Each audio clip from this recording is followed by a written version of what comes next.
খ্রিস্টান কমিউনিটির বেশ কয়েকটা আদিবাসী খ্রিস্টানকে উচ্ছেদ করে টিলা দখল করে তিনি একটি নারী মেডিকেল কলেজ করেছিলেন 2008 সালের শুরুতে। আমি সেই খবর পেয়ে 21 টেলিভিশনের টিম নিয়ে আমি গিয়েছিলাম।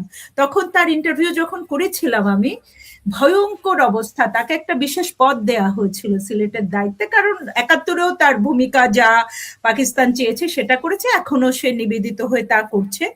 তো এখানে প্রথমে একটা পয়েন্ট বলি যে জামাত নারী নেতৃত্ব হারাম শুরু থেকে বলে এসেছে। যে জামাত গণধর্ষণ করেছে 71 সালে গনিমতের মাল বলে, যারা নারীদেরকে গনিমতের মাল বলে হিন্দু মুসলিম বৌদ্ধ খ্রিস্টান নির্বিশেষে শিশু থেকে প্রবীণা কাউকে কিন্তু বাদ দেয়নি। আমরা নিজেরাই ইন্টারভিউ করেছি তাদের, যারা ভিকটিম, তাদেরকে যারা আন্তর্জাতিক অপরাধ ট্রাইব্যুনালে সাক্ষী দিয়েছেন, যে যুদ্ধ শিশু, একমাত্র যুদ্ধ শিশু যে সাক্ষী দিয়েছিল তাকে এবং তার মার ইন্টারভিউ আমি করেছিলাম সেই এলাকাতে গিয়ে। তো এই শফিকুরকে যখন তিনি যখন নারী নেতৃত্ব হারাম বলে তিনি তারা জামাত ক্ষমতা প্রতিষ্ঠিত করতে চায় নারীকে অবমাননা করে। ধর্ম বলতে কি বোঝায় এখানেও একটা বিষয়।